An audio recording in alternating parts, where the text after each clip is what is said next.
자, 오늘은 교과서 138페이지에 나와 있는 두 곡선 사이의 넓이 구하는 방법에 대해서 한번 살펴보도록 합시다. 자, 지난 시간에는 우리가 무엇을 배웠죠? 지난 시간에는 자, 곡선과 액축 사이의 넓이에 대해서 공부를 했어요. 그렇다면 이제 그때는 결국 무슨 얘기 했어요? 곡선과 액축, 자, 직선이죠. 직선. 자, 직선과 둘러싸인 부분의 넓이 같은 얘기죠. 좀 더 확장을 해봅시다. 그래서 두 곡선에 의해서 둘러싸인 부분의 넓이를 구하는 방법. 자, 일단 한번 살짝 보면요. 우리가 이런 얘기죠. 자, y 꼴 fx의 그래프가 예를 들면 y 꼴 fx 그래프가 이렇게 됐고요. y 꼴 fx의 그래프가 자, y 꼴 gx의 그래프가 다음과 같이 이렇게 그림을 해봅시다. y 꼴 gx. 자, 이때 이 두 그래프 곡선에서 둘러싸인 미분의 넓이를 구해봐라. 그러면요. 자, 가장 기본적인 거 어떻습니까? 가장 마찬가지. 자, 두 그래프의 교점, 이거를 알파, 교점 x좌표를 각각 베타를 했을 때, 자, 어떻습니까? 인티그랄 알파에서 베타까지, 자, 일단 우리가 fx를 정적분하면 뭐가 되죠? fx 정적분하면, 이때, 자, 이거 같이 둘러싸인 요 부분의 넓이 될 거예요. 그죠? 자, 그 다음에 두 번째로 마찬가지 인티그랄 알파에서 베타까지 gx, dx를 하면 뭐가 되죠? 결국은 자, 요 부분 넓이가 되죠. 여기는 요 아랫부분, 요 부분의 넓이가 될 거예요.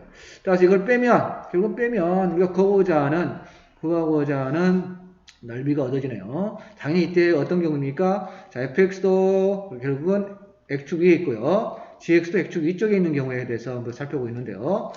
자, 그렇다면 우리가 식을 정리하면, 이 식 정리하면 어떻게 됩니까? 이거는 인티그랄 결국은 알파에서 베타까지 fx 빼기 gx의 dx다라고 쓸 수 있을 거예요. 즉, 자, 두 그래프 모두 x축 위쪽에 있는 경우는요, 결국은 알파와 베타 사이에서 더 위쪽에 있는 그래프식 fx에서 자, 아래쪽에 있는 그래프식을 빼서 정적분하게 되면 둘러싸인 부분의 넓이가 얻어짐을 알 수가 있네요. 자, 그렇다면 어떤 경우가 있을까요? 자, 우리가 꼭 이런 경우 있는 게 아니라 자, 둘 중에 하나가 이거지. 적어도 하나가 x축 아래쪽에 있는 그래프가 그리는 경우도 있겠죠. 예를 들면 이런 경우죠. 그래프를 그려보면 자, y꼴 fx 그래프가 만약에 뭐 이렇게 해서 이렇게 되고요. 뭐 이렇게 합시다. y꼴 fx 그래프에 그 다음에 y꼴 gx의 그래프가 자, y꼴 gx 그래프가 만약 뭐 이렇게 가령 이렇게 됐다 해봅시다. 이런 식으로 해봅시다. 자, y꼴 gx의 그래프에 자, 그렇다면 이때 둘러싼 분 넓이는 어떻게 구하느냐 하면요. 조금 전에 했던 방식으로는 안 되겠죠. 그러나 자, 어떤 방법을 이용하냐면 자, 이거를 자, 주어진 우리가 어떤 두 그래프의 교점 x좌표 알파, 베타 할 때, 자, 결국은 우리가 이거는 자, 적당하게 자, 이 fx 그래프가 이렇게 x축 아래쪽에 있으니까 자, 이 부분이 x축 이쪽에 올라가도록 적당하게 평행이동을 적당히 y축 방향으로 평행이동을 시키는 거예요. 자, 평행이동 시켜도 결국은 평행이동하면 그대로 모양이 변하지 않으니까요. 그대로 넓이도 같겠죠. 자, 따라서 다시 y축 방향으로 적당한 k만큼 평행이동했다고 해봅시다.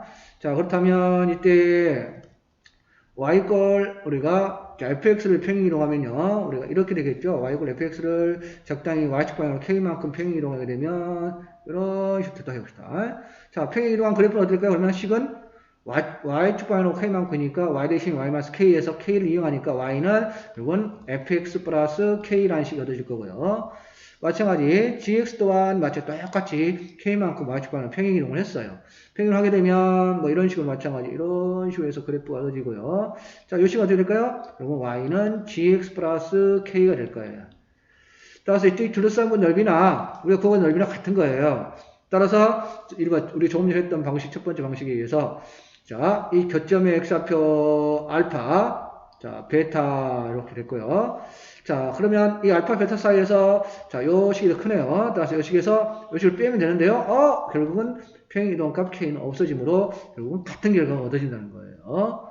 자, 결국은 어떤 의미예요? 결국은 자, fx가 dx가 그래프가 x축 위쪽에 있다 할지도 간에 주어진 구간 알파 베타 사이에서 어디 됩니까?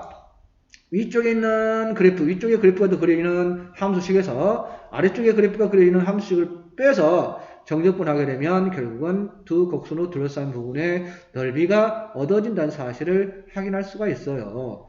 자, 위쪽에 그린다는 개념은 결국은 함수값이 크니까 결국은 함수값이 크다는 얘기죠. 그래서 fx에서 gx를 빼면 결국은 함수값의 측면에서는 결국은 이 값이 양수가 된다는 얘기예요. 네? 따라서 자, 큰 함수값이 있는 함수에서 작은 함수값을 빼는 형태니까요. 자, 결국은 이 전체도 양수가 되네요. 따라서 이거를 우리가 어느 쪽이 더 위쪽이 있는지를 어떤 적당한 구간 내에서 알 수 없을 때는 그냥 우리가 앞에서 배운 것처럼 절대값 기호를 쓰게 되면 절대값 기호를 써서 여러분들이 자, 둘러싸인 부분, 우리가 곡선으로 둘러싸인 부분의 넓이를 구할 수가 있어요.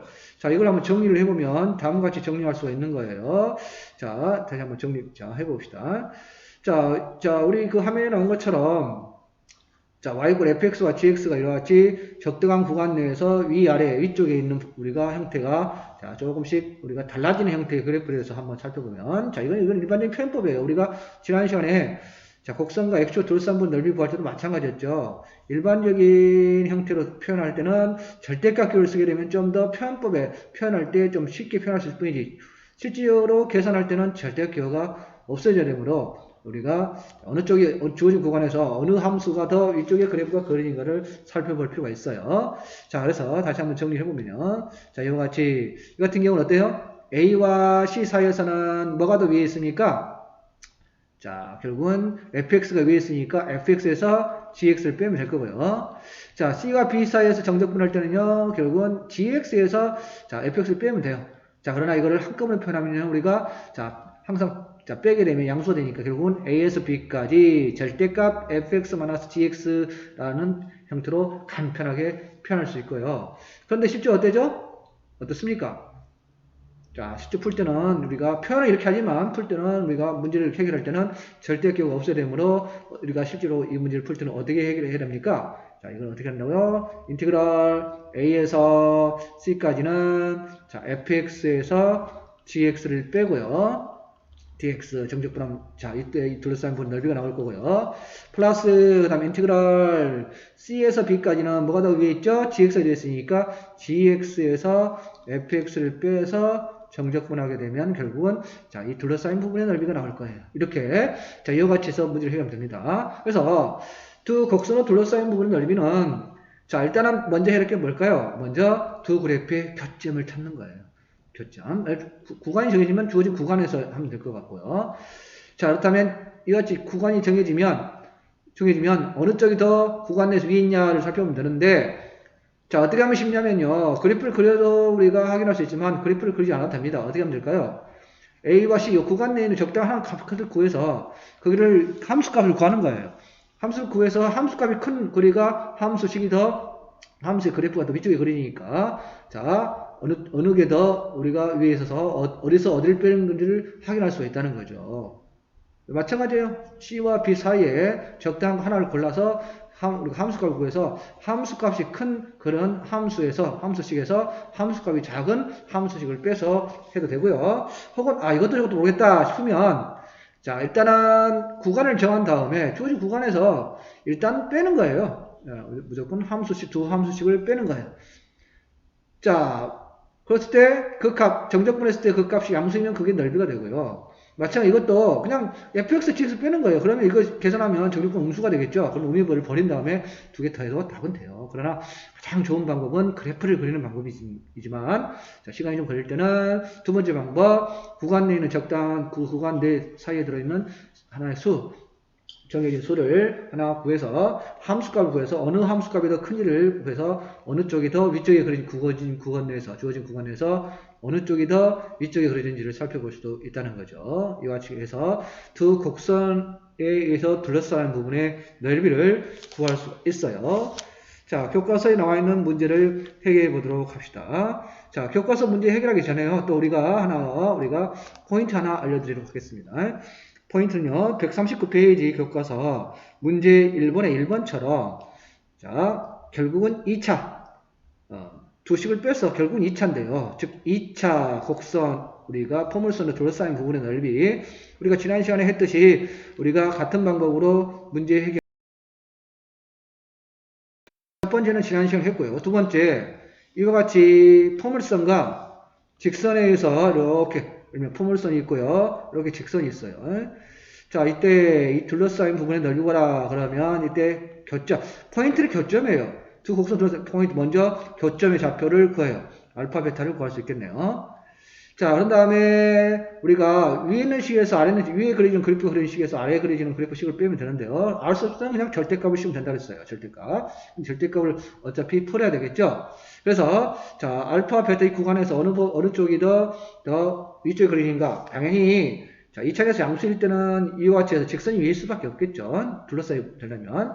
2차에서 음수일 때는 이렇게 되니까요. 우리가 당연히 직선이 더 아래쪽에 있는 거, 뭐 당연하겠죠. 그러나 그거 필요 없고요. 자, 어떻든 둘러싸인 분 넓이는 어떻게 구한다? 마찬가지예요. 6분의 절대값 A, 2차원 계수에 자, 큰 근, 베타에서 알파를 뺀, 자, 그것의 세제곱에서 같이 구할 수 있어요. 마찬가지예요. 꼭 우리가 직선과 곡선, 포물선만 되는 게 아니라 포물선과 포물선도 가능해요. 예를 들면 두 포물선, 그래서 이 같은 포물선과 이 포물선에 의해서 이루어지는 우리가 둘러싸인 도형의 넓이를 구하라. 그러면 마찬가지예요. 자, 일단 교점, 항상 핵심은요, 교점의 X좌표를 먼저 구합니다.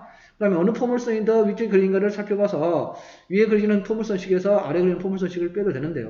혹은 뭐 절대값을 씌워도 되고요. 표현상은. 그러나 우리가 자, 어떻든 위의 식에서 아래 식을 빼서 정적분 해도 답은 나오고요.